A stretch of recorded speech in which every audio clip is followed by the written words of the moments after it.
wake up your little girl in the morning? Or how would you wake up a daughter if you had one? Are you the kind of person who goes, 2-minute warning, then 1-minute warning, and then you flip on the lights? Or are you the kind of person who opens the door, puts up the shades, turns on the lights, and never says a word? Are you the kind of person who just yells, bathroom's free, get up? Are you the kind of person who crawls onto the bed with them and then you pray over them, and then you start messing with them with maybe a stray hair and messing with their face? Well, Jesus never had a physical daughter, but boy, did he wake up this little girl. And wait until you see how. A Jewish synagogue ruler named Jairus fell at Jesus' feet, earnestly and emotionally pleading with Jesus to come heal his daughter. While girls were not highly valued in every culture, it's obvious that Jairus loved his baby girl. Jesus did too, because he changed the course of his day to go with Jairus from there. On the way to Jairus' home, a woman who had been bleeding for 12 years touched Jesus. We find something shocking taking place next. Jesus stops. What?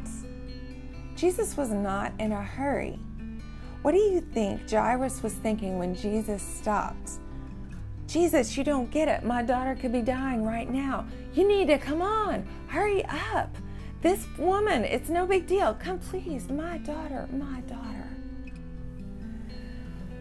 Jesus' timing, though it seems incompatible with love, is, even though he stops. Jesus concludes his time with a healed, bleeding woman, just as men from Jairus' home are coming through the crowd. I'm sure Jairus sees him and looks out and thinks, oh no, this can mean only one thing. Well, sure enough, they say, why bother the teacher anymore? Your daughter is dead. Jairus, heartbroken, looks up to Jesus as if to implore him. And Jesus is so bold. He looks back at Jairus and he says, don't worry, just come with me. Have faith. Jesus calls for this man to put one foot in front of the other, back to the room where his daughter is still and cold. Do you think he wondered to himself, if only Jesus had stopped? If only Jesus had taken care of that woman another time? If only. Well, you can fill in the blank. If only Jesus had cared more. If only Jesus had done something different. If only Jesus had fixed the mess. Well, what about in your life? If only Jesus had sent the money. If only Jesus had, you can fill in that blank. How could he be so calm while we're suffering? How could he be so okay with our suffering? Well, Jairus follows Jesus, and when they arrive, her death is signaled by the loud commotion of the wailers. You know that awful sound. People just wailing from their heart, from their gut, their core. They're mourning. They're grieving. You know what? Jesus tells them she's not dead, that she's asleep. They laugh at him. They just think he's an idiot. But Jesus sends them away. Jesus was sure of his power. They were sure of her death.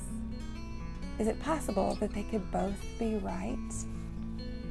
When Jesus speaks to the little girl, the language he uses is so beautiful. Here's why I ask the question, how do you wake up your children? Talitha means an endearment like sweetheart or honey. And Koum means get up, as in get up for the day. So he says, Talitha Koum to this little girl.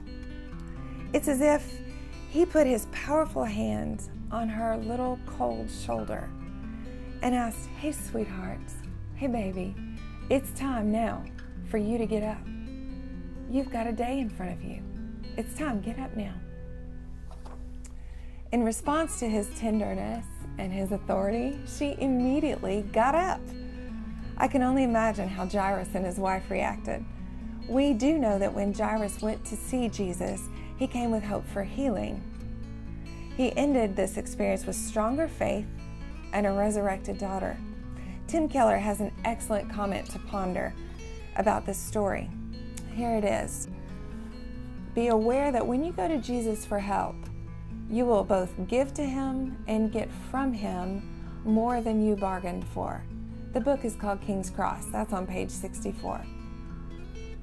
Well, let me ask you something. Is God delaying something that you think is unconscionable? Are your finances a mess? Your sweetheart in sin? Your parents near death? A child or a family friend just way out of bounds? Is your home nearing default? Are you being challenged in some way? Are you trying to stay reverent while maybe you're feeling like Jairus screaming, "Aren't you gonna do something? Can't you do it now?" Even while you wonder and wait, what Jesus says to you is believe and don't be afraid. Even when his timing seems horribly off, he's trustworthy. He does know what he's doing. The question is, will you trust him?